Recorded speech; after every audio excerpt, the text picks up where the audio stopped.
Hello दोस्तों, good morning all of you. Tricky coaching rise 2 में आपका वेलकम है। आज हम आप लोगों को देखिए लेसन 1 क्लास 12 वालों को मानव स्वास्थ्य तथा रोग ह्यूमन हेल्थ एंड डिजीज के बारे में बताते हैं।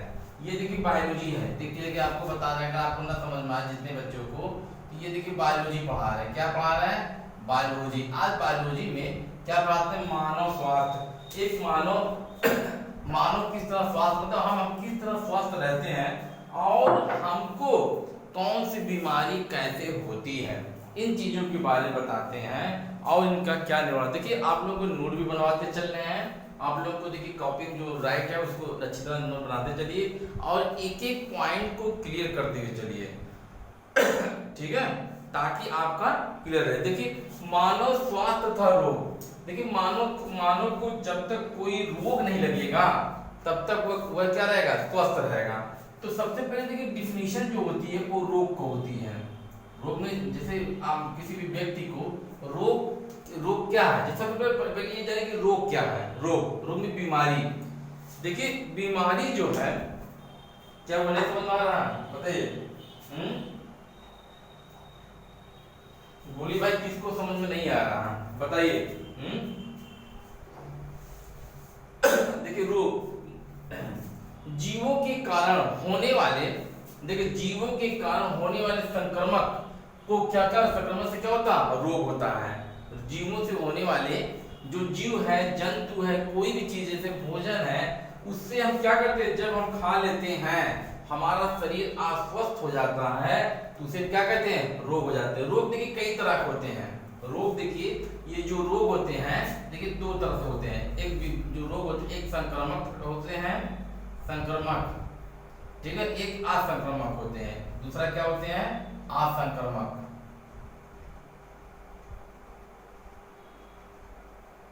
ठीक, देखिए संक्रमक, असंक्रामक। देखिए दोस्तों रोग के बारे में जो बता रहे थे, देखिए ये संक्रमक है, ये असंक्रामक है। संक्रामक रोग जो होते हैं वे रोग जो व्यक्ति को दूसरे से आसानी द्वारा आ जाते हैं। जैसे देखिए संक्रामक रोग क्या है? वे रोग जो दूसरे व्यक्ति से आसानी से रोग पहुंच जाते हैं उसे संक्रमक रोग कहते हैं। असंक्रामक मतलब वे रोग जो दूसरे से आसानी से नहीं पहुंचते हैं उसे क्या कहते हैं? असंक्रामक रोग कहते हैं। देखिए संक्रमक रोग भी दो तरह से होते हैं। देखिए दो तरह से, ये भी देखिए दो भागों में बढ़ गया। कौन कौन से भागों में? प्रत्यक्ष, देखिए क्या है? प्रत्यक्ष है, और दूसरा क्या है? अप्रत्यक्ष है। ठीक है, देखिए प्रत्यक्ष वाले क्या होते हैं? जो प्रत्यक्ष रोग होते हैं वो किस तरह होते हैं, देखिए हम आपको बता रहे हैं। प्रत्यक्ष वाले में देखिए एक होता है डायरेक्ट, इसको क्या बोलते हैं? डायरेक्ट। ये क्या है? इनडायरेक्ट। देखिए डायरेक्ट और इनडायरेक्ट दो तरह से रोग हो रहे हैं। कैसे हो रहे हैं? देखिए डायरेक्ट रोग जो है जब हम किसी को चुम्बन लेते हैं, ठीक है, गले लगाते हैं, जैसे किसी को पकड़ते हैं, छूते हैं, देखते हैं, करते हैं, चूमते हैं, चाटते हैं, क्या करते हैं? उसका जूठा खाते हैं, तो ये हमें कौन से ये हमें प्रत्यक्ष रूप से हो जाता है। ओके कि नहीं? कि जैसे शरीर से ब्लड लेना, आदान प्रदान करना, कोई भी चीज होता है तो ये डायरेक्ट संक्रमक रोग हो जाता है। और अडायरेक्ट में देखिए क्या? इनडायरेक्ट में क्या? अप्रत्यक्ष रूप से, जैसे कोई बीमारी है, छींकना, जैसे कोई भी है, कोई भी रोग है तो क्या किया? उसने अपना हाथ लगा के यहाँ रख दिया। हैंडल है, दरवाजे हैं, जूता है, मूल, यानी दूसरे की इस्तेमाल, मतलब दूसरे रोगी की रखे वस्तुओं को इस्तेमाल करना ही अप्रत्यक्ष रूप से कहलाता है। जैसे क्या है? साइकिल है, बेंच है, मेज है, उसमें क्या है? असंक्रमित तरह के क्या होते हैं? जीवाणु या विषाणु उसमें होते हैं। उसको छूने से या उसके मतलब छूने के बाद हम हाथ नहीं धुलते हैं और डायरेक्ट खाना जब खा लेते हैं तो अप्रत्यक्ष रूप से वो बीमारी हमारे अंदर प्रवेश कर जाती है। देखिए ये अप्रत्यक्ष रूप हो गई। ठीक है, अब अगला हम आपको बताते हैं। देखिए दूसरी बीमारी हमारी कौन है? देखिए अप्रत्यक्ष में देखिए मक्खी भी है, मक्खी है, और भी जानते हैं, मक्खी, मच्छर, पिस्सू, ये सब अप्रत्यक्ष रूप में होते हैं। चूहा, बिल्ली, ये देखिए चूहा, बिल्ली, ये सब भी अप्रत्यक्ष में आते हैं। असंक्रमण रोग देखिए, असंक्रमण रोग जो बहुत बड़े बड़े रोग होते हैं। देखिए असंक्रमण रोग जो होते हैं बहुत बड़े, जैसे कैंसर, देखिए बहुत बड़ी बीमारी कैंसर, ओके कि नहीं। देखिए कौन एलर्जी, आप संक्रमण में देखिए कैंसर, एलर्जी,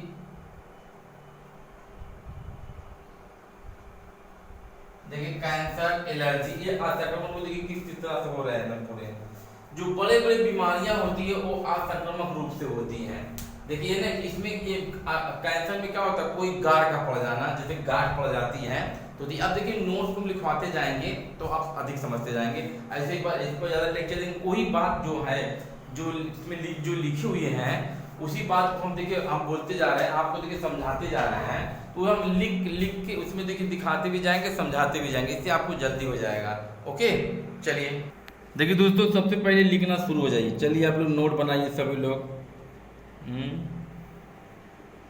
सभी लोग नोट बनाना शुरू कर दीजिए ताकि ज़्यादा वीडियो बड़ा भी ना होने पाए। देखिए सबसे पहले जो है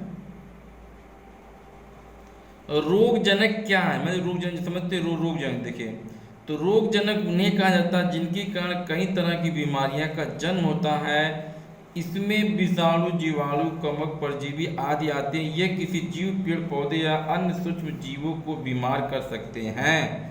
मानव में जीवों के कारण होने वाले रोग को भी रोगजनक के रूप में जाना जाता है। पहले इसकी डेफिनेशन लिखिए, पहले बताते हैं।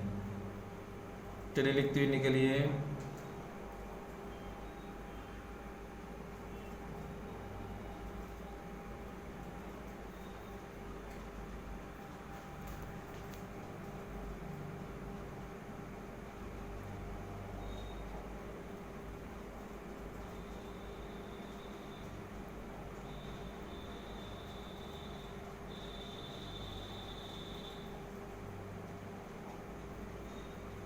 चलिए इसका हो जाए। अब अगला हेडिंग डालिए। देखिए ये हेडिंग थी, अब अगले। चलिए देखिए क्वेश्चन आता है। देखिए क्वेश्चन देखिए, अब यहाँ सब लिखना शुरू कर दीजिए। क्वेश्चन देख लीजिए। अब देखिए संक्रामक रोग, देखिए इसकी लैंग्वेज अच्छी थी तभी उसकी लैंग्वेज को बदल नहीं, तभी आपको लिखने की कह रहे हैं। देखिए संक्रमण रोग, वे रोग जो एक व्यक्ति से दूसरे में आसानी संचित हो सकते हैं, संक्रमण रोग कहलाते हैं। देखिए मैं कहा ना संक्रमण रोग कि वे रोग जो एक व्यक्ति से दूसरे में आसानी संचरित हो सकते हैं, संक्रमण रोग कहलाते हैं। देखिए संक्रमण रोग कौन कौन से हैं? निमोनिया है,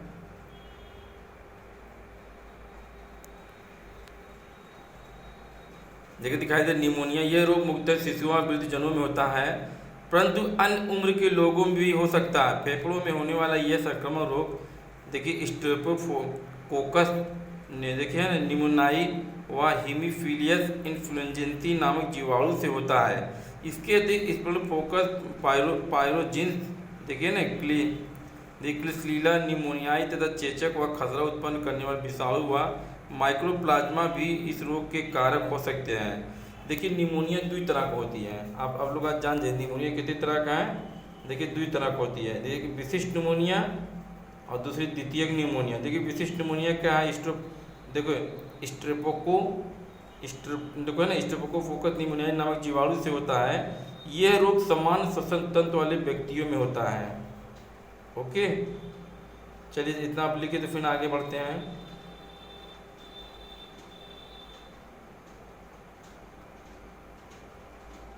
चलिए आगे बढ़ते हैं। देखिए द्वितीय निमोनिया, देखिए द्वितीय निमोनिया वो छोटा लिखना है। यह इन्फ्लुएंजा पीड़ित व्यक्तियों में स्टेफाइलोकोकाई जीवाणु द्वारा होता है। यह रोग उन व्यक्तियों में होता है जिनके फेफड़े इस रोग से पूर्व प्रभावित होते हैं। देखिए ना, हिला भाई, हिलाओ ना सभी लोग।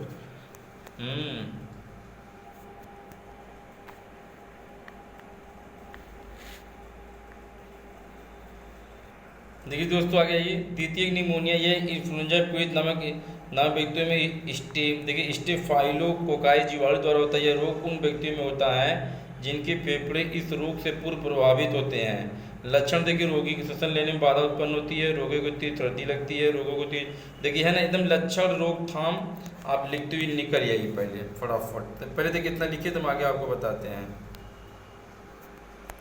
ठीक है। चलिए देखिए रोगी को भूख मर जाती है, रोकथाम के उपाय। संक्रमित व्यक्ति से दूर रहना चाहिए। रोगी के रोगी द्वारा प्रयोग किए गर्म वस्त्र, बर्तन, बिस्तर आदि का प्रयोग नहीं करना चाहिए। घर तथा पड़ोस में स्वच्छता बनाए रखनी चाहिए। ओके नहीं?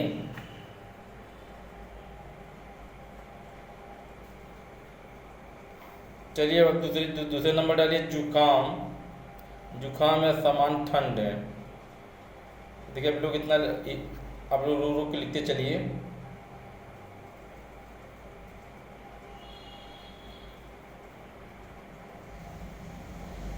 चलिए हो जाएगा, आगे बढ़ें।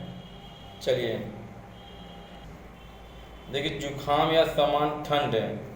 देखिए कारक यह अति संक्रमण तथा पीको वायरस समूह के राइनो विषाणु द्वारा होता है। यह विषाणु जल की कणिकाओं तथा नाक के स्राव से एक दूसरे में फैलता है। लक्षण आँख तथा नाक में पानी आना, खांसी तथा बुखार आना, हाथ पैर कमर में दर्द रहना, बेचैनी, शरीर में ऊर्जा कम हो जाना। रोकथाम के उपाय। इस रोग से देखिए फटाफट पहले लिखते चलिएगा। इस रोग से बचाव संक्रमित व्यक्ति से दूर रहना चाहिए। रोगी खांसते छींकते समय रुमाल में मुंह ढक लेना चाहिए। इस रोग से संक्रमित व्यक्ति की वस्तुओं के उपयोग से बचना चाहिए। देखिए ठीक है ना? चलिए इतना लिखिए। इतना लिखने के बाद देखिए आप तीसरा नंबर टाइफाइड ज्वर पा रहे हैं। क्या आ रहे हैं? टाइफाइड ज्वर। चल आगे बढ़े। चलिए टाइफाइड ज्वर में आइए। यह संक्रमण रोग ग्राम नेगेटिव राड की आकृति वाले गतिशील जीवाणु द्वारा होता है। इसे देखिए मोनेला टाइफी भी कहते हैं। यह जीवाणु छोटी आंत में रहता है, रक्त परिसंचरण द्वारा शरीर के अन्य भागों में फैल जाता है। यह रोग अधिकतर गर्मी में होता है तथा इसके जीवाणु संक्रमित भोजन, जल, मल मूत्र आदि द्वारा लोगों में पहुंचाता है। मधुमक्खियां इस रोग में फैलाने में भूमिका निभाती हैं। प्राकृतिक आपदा जैसे बाढ़ आदि के समय भी ये रोग अधिक फैलते हैं। ये रोग पूरे विश्व में पाया जाता है। प्राय ये 1 से 15 वर्ष के बालकों में अधिक होता है। देखिए फटाफट लिखिए, जल्दी लिखिए, तभी आप अब आगे बढ़ पाएंगे, नहीं बढ़ पाएंगे। देखिए बहुत लिखना है इसमें। देखिए 70 तरह की बीमारी को लिखना है भाई। देखिए पहले बता दें, कम से कम अभी देखते जाइए। देखिए कितने 3, 4, 5 बीमारी देखिए आपकी हो गई ना। चलिए देखिए लक्षण में आइए। रोगी को लंबे समय तक तेज बुखार, पूरे शरीर में दर्द रहता है, भूख नहीं लगती है तथा आंतों में परेशानी होने लगती है। इसके साथ साथ रोगी की नाड़ी धीमी हो जाती है, शरीर पर चमकीले तथा छोटे दाने निकल जाते हैं। कभी कभी रोगी के आंतों में रक्तस्राव होने लगता है। सही समय पर उपचार न होने पर रोगग्रस्त व्यक्तियों में से 10% की मृत्यु हो जाती है। ठीक, चलिए देखिए आप लोगों को देखिए इतना दिखा दे रहा, फटाफट लिखिए। तो बचाव और उपचार बताएं। चलिए आगे बढ़ रहे हैं। चलिए देखिए अब बचाव के उपचार। खाद्य पदार्थों को हमेशा ढक कर रखना चाहिए जिसमें मधुमक्खियां जीवाणु खाने ना लग सके। रोगी को हवादार रोशनी युक्त कमरे में रखना चाहिए। रोगी के मल मूत्र थूक आदि को जलाकर नष्ट कर देना चाहिए। जल व अन्य पदार्थों को उबाल कर प्रयोग में लेना चाहिए। बाजार में खुले पदार्थों का प्रयोग नहीं करना चाहिए। वातावरण को स्वच्छ रखना चाहिए तथा कीटनाशकों को नियमित छिड़काव करना चाहिए। देखिए टैब है ना, टैब के टीबी के टीके लगवाने चाहिए। ओके चलिए हो गया। अब आगे बढ़ते हैं। देखिए रोग का उपचार। इस रोग की जांच विडाल टेस्ट समझते हैं, लैट्रिन जिसको बोलते हैं, विडाल टेस्ट द्वारा की जाती है। इस रोग में देखिए क्लोरोमाइसिन देखिए एम्पलिसिलिन व क्लोरिमिफेनिकोल नामक दवाइयाँ लाभदायक होती हैं। अब रोगी के शरीर से पित्ताशय को निकाल कर भी रोग क्या होता है उपचार किया जाता है। पित्ताशय देखिए, चलिए हो गया।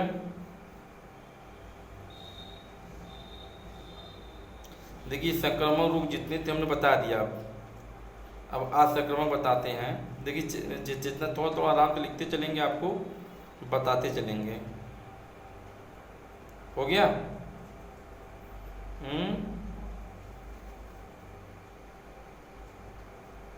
चलिए आगे बढ़े। चलिए आइए असंक्रमण रोग। देखिए बुक से जहाँ पर जितना अच्छा लैंग्वेज है उसी लैंग्वेज की वजह से लिखवा रहे हैं। आज संक्रमण रोग क्या वे रोग जो कि व्यक्ति से दूसरे द्वारा संचरित नहीं हो देता असंक्रमक रोग, तो हम सब बताए थे ना।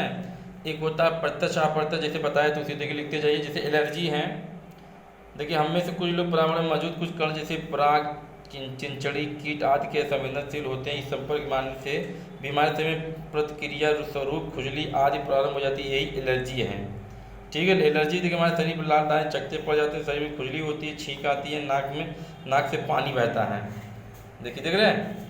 चलिए हिलाओ ना भाई सभी लोग, चलिए आगे बढ़ें।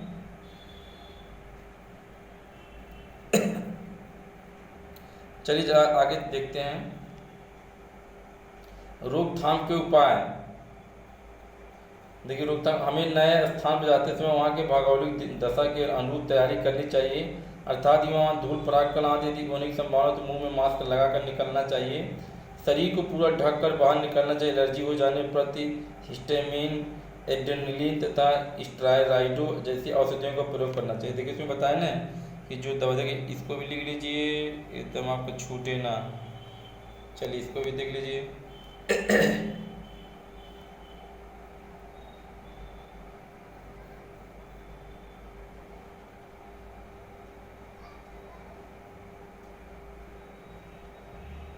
चलिए आगे बढ़ें।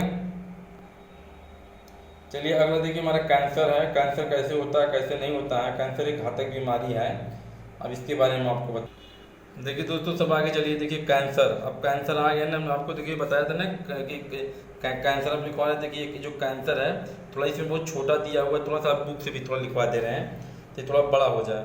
देखिए मानव के भयंकर रोगों में कैंसर एक है। प्रति वर्ष 10 लाख से अधिक लोग भारत में कैंसर से पीड़ित होते हैं और इससे भी बड़ी संख्या में मर जाते हैं। कैंसर विश्व में मृत्यु का प्रमुख कारण है। कैंसर अनियमित वृद्धि वाली कोशिकाओं का एक समूह है जो कोशिकाओं के सामान्य व्यवहार व क्रिया को उग्र करती है। इससे असाधारण कोशिकाओं की अनियंत्रित और असंक्रमण वृद्धि होती है। ठीक है, देखिए इसको थोड़ा लिख लीजिए एकदम।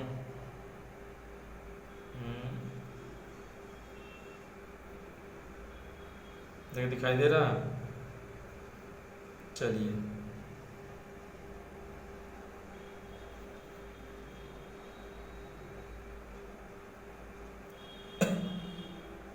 ओके, लेकिन जहाँ से खाली नीला नीला जो निशान लगाए बस उतना लिखिएगा, इससे ज़्यादा नहीं।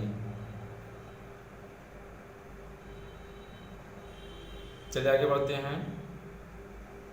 अब इसमें थोड़ा लिखिए। देखिए कैंसर सम्मान उसके आगे से लिखिएगा, जहाँ तक आसमान वृद्धि होती है उसके बाद आक्रामक वृद्धि होती है उसके आगे समान कोशिकाओं को देखिए कैंसरी कोशिकाओं में रूपांतरण को प्रेरित करने वाले कारक भौतिक, रासायनिक और जैविक हो सकते हैं। ये कारक कैंसर जनक कहलाते हैं। एक्स किरणें, गामा किरणें, पराबैंगनी किरणें, तंबाकू की धुएं मौजूद कैंसर जनक आदि कैंसर उत्पन्न करने के प्रमुख कारण हैं। ठीक है, देखिए लक्षण, कैंसर ग्रस्त रोगी के शरीर में गांठें पड़ जाती है जो बढ़ती रहती हैं। रोकथाम के उपाय, कैंसरों के उपचार के लिए शल्य क्रिया, विकिरण चिकित्सा और प्रतिरक्षा चिकित्सा का प्रयोग किया जाता है। आजकल कीमोथेरेपी मतलब जैसे एक होता है जानवरों का जो क्या होता है अस्थि मज्जा होता है वो चढ़ाया जाता है। कीमोथेरेपी का प्रचलन बढ़ गया है क्योंकि इस रोग को समाप्त करने की संभावना अधिक होती है। चलिए देखिए सब लोग लिख लीजिए, उसके बाद तो आगे बढ़ते हैं।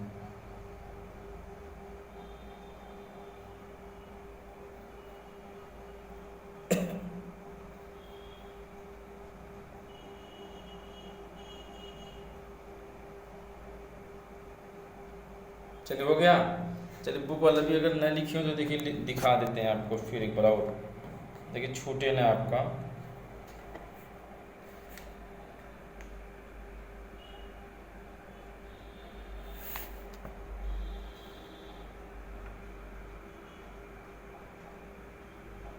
ओके चलिए आगे बढ़ रहे हैं। अब देखिए कैंसर में देखिए ये 2 प्रकार का होता है, ध्यान दीजिएगा। देखिए ना, देखिए हम आपको लगाते हुए निशान लगा चल रहे हैं। देखिए जो कैंसर है ये देखिए ये 2 प्रकार का होता है। देखिए दो कैंसर हैं। देखिए ना, ये दो प्रकार के होते हैं। कौन कौन होते हैं देखिए, हम आपको बता रहे हैं आपको। देखिए ये लिखिए यहाँ पे, ये दो प्रकार का होता है, एक सुदूम है, एक या दुर्दम है। देखिए दो प्रकार का होता है, ये सुदम और दुर्दम। ठीक है, आप इतना लिखिए, इसके बाद फिर हम आगे आपको बता रहे हैं। देखिए भैया अगला है, उदार ट्यूमर कैंसर तथा दुर्दम कैंसर में अंतर, है ना। देखिए सुदम तो दुर्दम ट्यूमर में अंतर, देखिए नहीं दिखाई दे रहा, चलिए ऐसे देखिए दे रहा। देखिए सुदम ट्यूमर तथा दुर्दम ट्यूमर जो है ये प्रभावी अंग तक सीमित रहता है, ये अन्य अंग से दूसरे अंग तक फैलता है। देखिए लिख लीजिए फटाफट, सुदम तथा दुर्दम ट्यूमर में अंतर।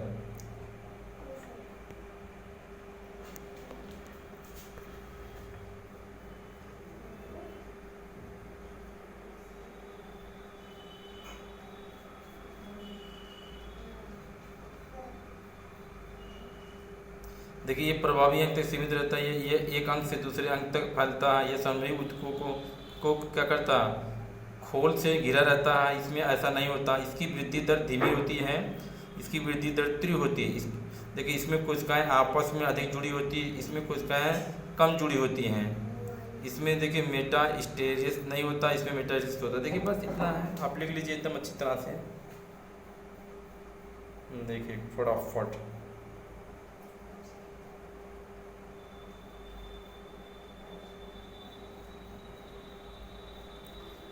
देखिए आपकी नोट अच्छी बनी से देखिए हम लोग यहाँ वहाँ से देखिए अच्छे अच्छे चीज़ों की जो छोटे में लिखवाने का प्रयास कर रहे हैं, ताकि आप अच्छी तरह से लिख सकें और पढ़ सकें, आगे बढ़ सकें।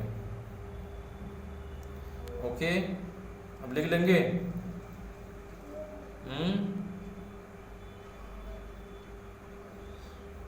चलिए आगे बढ़ते हैं।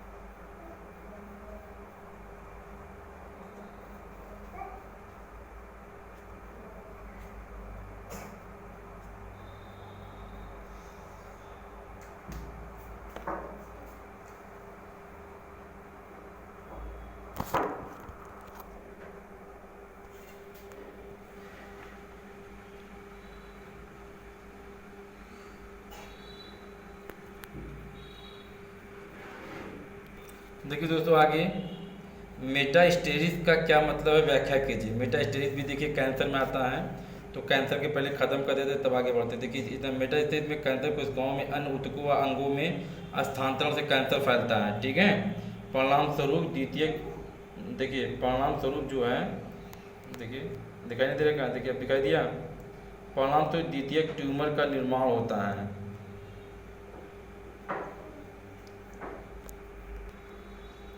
देखिए द्वितीय ट्यूमर का जो क्या होता है, ट्यूमर का निर्माण होता है। नंबर 2, ये प्राथमिक ट्यूमर की अतिवृद्धि के परिणाम स्वरूप फैलता है। नंबर 3, अतिवृद्धि करने वाली ट्यूमर, ठीक है, कोशिकाएं रक्त वाहिनियों में से गुजरती है, सीधे द्वितीयक बनाती हैं। दूसरे उपयुक्त ऊतक के अंग पहुँचने के बाद एक नया ट्यूमर बनता है। यह नया ट्यूमर जो द्वितीयक बन सकते हैं दूसरे ट्यूमर कहलाता है। वे कोशिकाएं जो ट्यूमर से फैलने का योग्य होती हैं घातक कोशिकाएं होती हैं। देखिए है ना, देखिए ये देखिए एनसीईआरटी में देखिए है, एनसीईआरटी क्वेश्चन है, इसलिए आपको इसको लिखवाते चलना है। देखिए कहाँ कहाँ से है क्वेश्चन। ओके,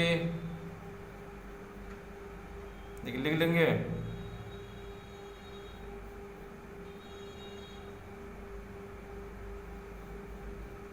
चलिए आगे बढ़ते हैं।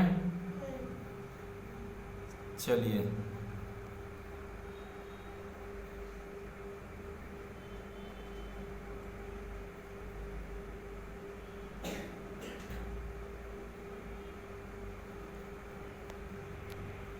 अब अगला क्वेश्चन देखिए, ये देखिए अगला आ रहा है।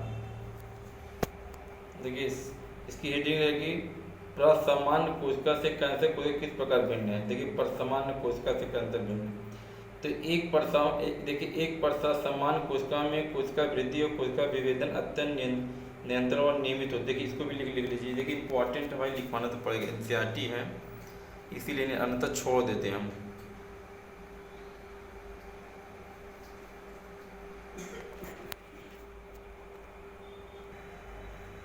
देखिए भैया एक समान कोशिका में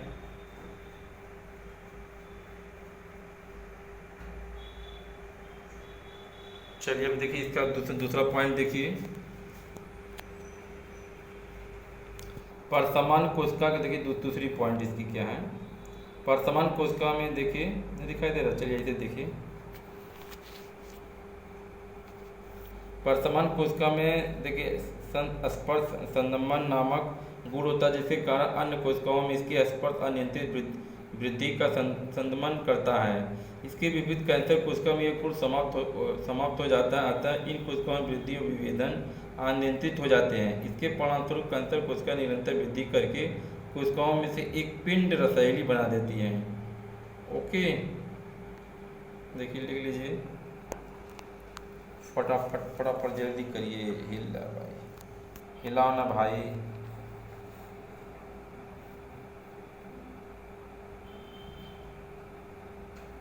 चलिए आगे देखिए दोस्तों, अगला क्वेश्चन, ओपियाइड्स पर संक्षिप्त टिप्पणी लिखिए। देखिए ओपियाइड्स आपको लिखना है।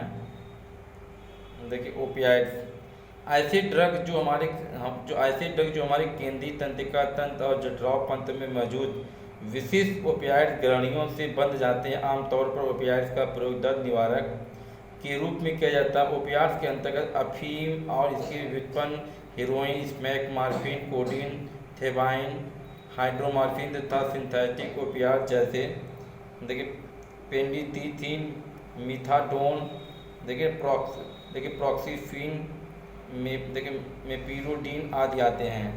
देखिए इसको आप लिख लीजिए, उसके बाद आपको बता रहे हैं। देखिए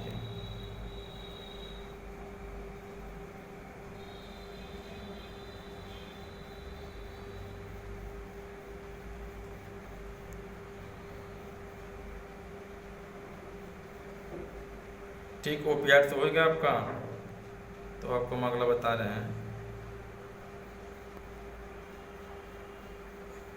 देख लीजिए, आपको छूटे ना। चलिए आगे बढ़ते हैं।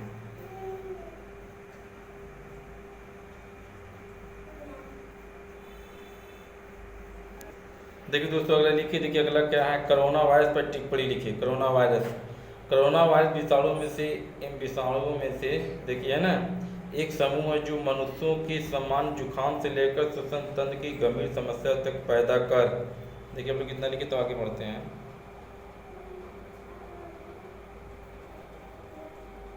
ठीक हो गया। देखिए पैदा कर, इसके बाद आगे ऊपर देखिए दूसरी जगह है।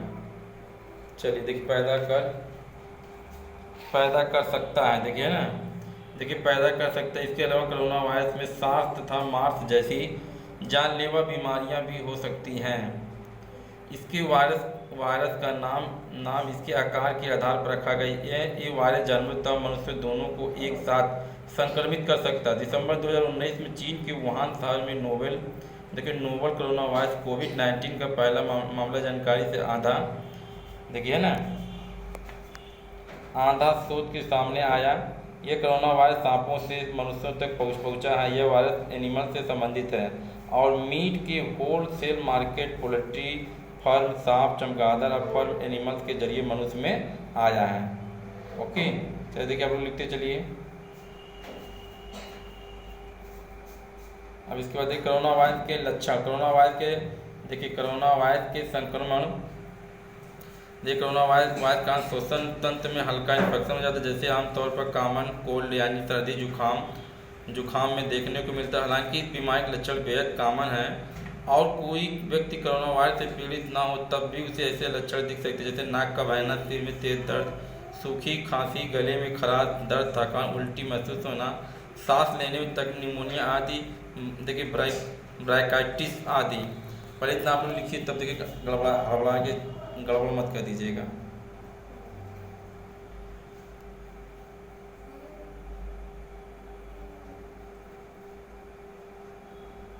ठीक, चलिए आगे देखते हैं। कोरोना वायरस को फैलने से रोकना है। इस जानलेवा पहले ये देख लीजिए, कोरोना वायरस के देखिए ना, कोरोना वायरस को फैलने से रोकना। इस जानलेवा कोरोना वायरस को फैलने से रोकने के लिए जरूरी कदम उठाने के लिए ज़रूरत है। WHO ने इस जानलेवा बीमारी को फैलने से रोकने के लिए कुछ गाइडलाइंस भी दी हैं, जो कि है बीमार मरीजों को सही तरीके से मॉनिटरिंग की जाए, सांस से जुड़ी बीमारी के लक्षण किसी में दिखे इससे दूर रही रहें, जिन देशों या जगहों या बीमारी का प्रकोप फैला वहाँ यात्रा करने से बचें, हाथों को अच्छी तरह से धोएं, ठीक है, हाथों को सफाई पूरा ध्यान रखें, खांसी या छींकते समय अपने मुंह या नाक में अच्छी तरह ढक कर रखें, अपने हाथों और उंगलियों में आँख, नाक और मुंह को बार बार ना छुएं, पब्लिक प्लेस पब्लिक ट्रांसपोर्ट कुछ भी छूने या किसी से हाथ मिलाने से बचें। ओके, चलिए देखिए आप लोग इसके ऊपर लिख लीजिए। देखिए आप करने का कहीं छूटा तो बता दीजिएगा हमको, छूटे तो बता दीजिएगा। देखिए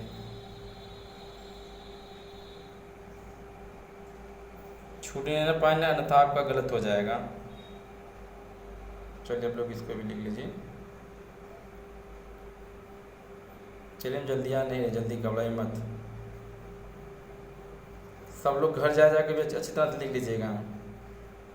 चलिए अब देखिए अगला है, कोरोना वायरस से मौत भी हो सकता है। हालांकि कोरोना वायरस की शुरुआत सामान्य सर्दी जुकाम या निमोनिया जैसे होती है, लेकिन अगर केस गंभीर हो जाए तो इस इन्फेक्शन की वजह से सीवियर एक्यूट रेस्पिरेटरी सिंड्रोम, ठीक है, किडनी फेलियर या मल्टीपल ऑर्गन फेलियर तक हो सकता है, जिसकी वजह से मौत भी हो सकती है। देखिए है ना आपको, देखिए पहले इसको लिख लीजिए आप लोग।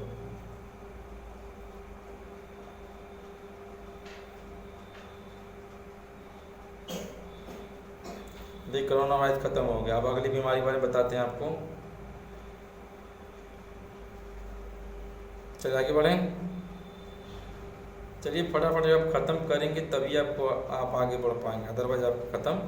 चलिए आगे बढ़ें। देखिए अगर देखिए निम्नलिखित सेवन से होने वाले हानिकारक प्रभावों का वर्णन कीजिए, इनसे बचने के उपाय को लिखिए, जैसे अल्कोहल, ड्रग्स, नशीली दवाएं, ठीक है, तम्बाकू, व्यसन से आप क्या समझते हैं, नशीले पदार्थों का नाम, उसके बाद देखिए ये सब चीज़ों इन सब चीज़ों के बारे में आप लिखना है। देखिए सबसे पहले आप आइए अल्कोहल। अल्कोहल का है, अल्कोहल शराब का सेवन करने से शरीर की निम्नलिखित प्रमुख दुष्प्रभाव पड़ता है। देखिए पॉइंट नंबर 1, शरीर शराब के प्रभाव तंत्रिका तंत्र विशेषकर केंद्रीय तंत्रिका तंत्र दुर्बल हो जाता है, ठीक है, दुर्बल हो जाता है, जिससे आत्मनियंत्रण समाप्त होता है, मस्तिष्क कमजोर होने और स्मरण शक्ति क्षीण होने लगता है, विचार शक्ति लुप्त होने, अच्छे बुरे का ज्ञान समाप्त हो जाता है, एकाग्रता की कमी आदि लक्षण आदि उत्पन्न हो जाते हैं। बाद में ऐसे व्यक्ति अपना आत्म संयम तथा आत्मसम्मान खो देता है, ठीक है। दूसरा देखिए लिखते हुए आइए फटाफट, देखिए आगे नंबर 2, शराब में अल्कोहल होता है जो कोशिकाओं में जल तथा शरीर की आंतरिक ग्रंथियों में होने वाले शराब को तेजी से अवशोषित करता है।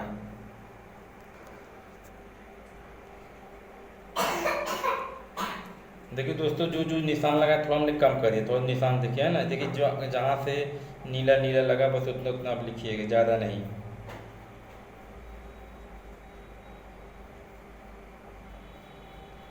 चलिए आइए देखिए, शराब में अल्कोहल होता है जो कोशिकाओं से जल और शरीर की आंतरिक ग्रंथियों से होने वाली तेजी से अवशोषित करता है, ठीक है।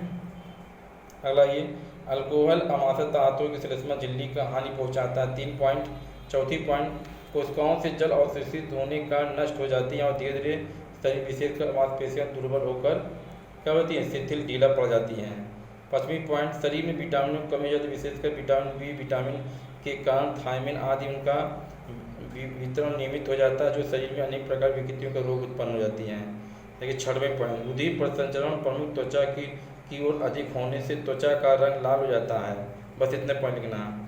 7वीं पॉइंट देखिए, भावनात्मक यद्यपि बड़ी दिखाई देना किंतु शीघ्र ही इसमें आक्रामकता झगड़ने लगती है, जो बाद में घृणास्पद हो जाती है।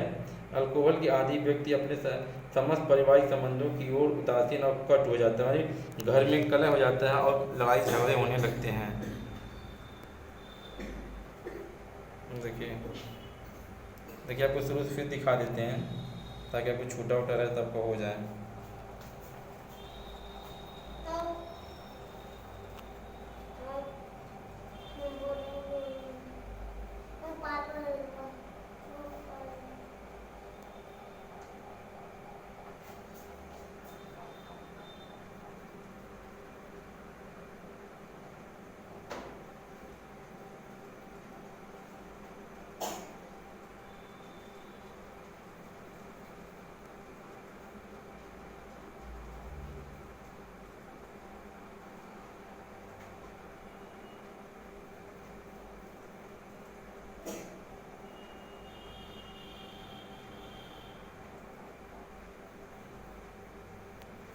चलिए आगे बढ़ते हैं। देखिए अब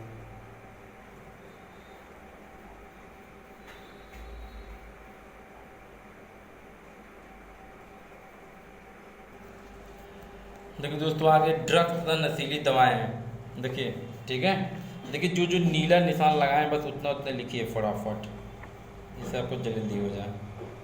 देखिए पहले इतना इतना लगाएं। देखिए नशीली औषधियों को शरीर पर प्रभाव आधार निम्नलिखित प्रकार से वर्गीकृत किया गया है। देखिए शामक और निद्रा कारक, ये औषधियाँ देखिए तंत्रिका तंत्र के उच्च केंद्रों पर प्रभाव डालती है, कुछ क्षण के चिंताओं को दूर करती हैं, तनाव बेचैनी को कम कर निद्रा लाती हैं, जैसे लुमनल न्यूट्रिशन ब्यूट आज अम्ल आदि। उत्तेजक, देखिए ये भी लिख लीजिए। देखिए ये औषधियाँ केंद्रीय तंत्रिका तंत्र को उत्तेजित करती है, इसमें कष्ट राहत ठीक होने की संवेदना प्राप्त होती है, इस कारण रक्तचाप बढ़ जाता है। इनकी अत्यधिक मात्रा देखिए उग्रता करती हैं, इनके प्रयोग से चुस्त होने व एहसास में आत्मविश्वास उत्पन्न होता है, जैसे कैसीन, कोकेन, टॉफ्रेनिल, देखिए मेथिल डेनिफ्राज आदि। ओके, चलिए नीचे आते हैं, इसको देखिए आज खत्म कर देंगे। चलिए आगे आइए। देखिए यहाँ में दो पॉइंट और लिखेंगे आज। देखिए विभ्रक या साइकेडेलिक औषधियाँ, ये पदार्थ सर्वत्र दृष्टि भ्रम उत्पन्न करते हैं, बस करते हैं, इनके प्रयोग से रंग ना होते भी रंग का आभास होता है। देखिए इतना लिखना, बस इतना ही, बस और इतना छोड़ दीजिए। देखो ओपियाट में पूरा लिख दीजिए। ओपियाट नारकोटिक दर्दनाशक दवाइयों का एक वर्ग है जिसमें अफीम तथा शराब से बने morphine, heroin, codeine, methadone, pethidine आ जाते हैं। दर्द, चिंता तथा तनाव से कम करते हैं, इसमें निद्रा, सुस्ती, बेचैनी, व्यवसाय को अच्छा महसूस करते हैं। इनमें से हीरोइन सबसे खतरनाक है। ठीक, देखिए लिख लीजिए, ये भी खत्म आपका हो गया। ड्रग्स नशीली दवाएं आपको खत्म हो गई। ऊपर से ना एक बार दिखा देते हैं ताकि कुछ छूटने न पाए। ओके, देखिए बड़ा करते हुए निकाल दिए। ठीक,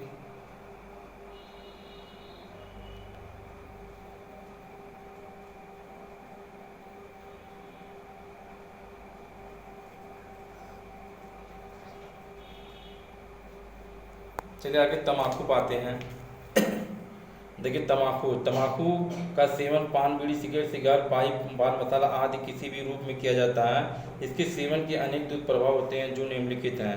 तम्बाकू में निकोटिनिक नामक विष होता है जो फेफड़े में एकत्रित होकर कैंसर, दमा, तपेदिक आदि भयंकर रोगों को उत्पन्न होने से सहायता करता है। देखिए ज़्यादा निशान लगा हुआ उतना लिखिएगा। देखिए पूरा देखिए है ना।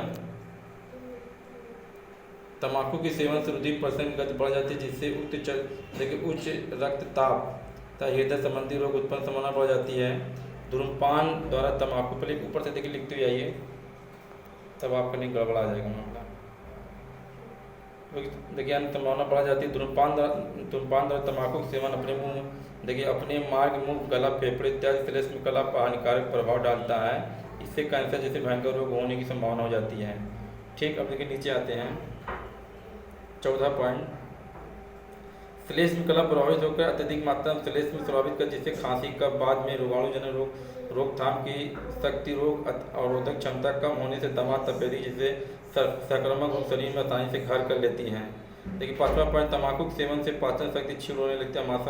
अमाशय, आंतों में सूजन आना, गैस आना, कब्ज होना, भूख कम लगना, ठीक है, कम लगना, जी देखिए जी मिचलाना, ऊपर देखिए जी मिचलाना, मिचलियाना, मुंह में छाले पड़ना आदि रोग उत्पन्न होते हैं। 6वां पॉइंट देखिए, तम्बाकू सेवन के मस्तिष्क से खुश्की आने की मस्तिष्क पर बुरा प्रभाव पड़ता है और अनिद्रा की स्थिति पैदा हो जाती है। बस इतने लिखिएगा। देखिए हो गया। देखिए अब आगे आइए 6वें पॉइंट, 7वें पॉइंट, धूम्रपान आदि मांसपेशियों की कार्य क्षमता पर विशेष प्रभाव पड़ता है। 7वें पॉइंट देखिए। 8वें पॉइंट, धूम्रपान के दौरान तम्बाकू सेवन प्रभाव आंखों पर पड़ता है। 9वें पॉइंट, गर्भवती स्त्रियों के धूम्रपान करना विशेष हानिकारक होता है, इससे गर्भस्थ शिशु के स्वास्थ्य पर बुरा प्रभाव पड़ता है। 10वीं पॉइंट, प्रौढ़ावस्था में धूम्रपान का प्रभाव धीमा होता है, किंतु यौनावस्था में यह अति तीव्र गति प्रभावित करता है। ओके, देखिए अब देख लीजिए फटाफट, देखिए देख के लिख लीजिए। अब देखिए रोकथाम में आइए। ओके, अगर ये मेरा वीडियो अच्छा लगे तो आप मेरे चैनल को लाइक सब्सक्राइब कर दीजिएगा। Thanks for watching my this video.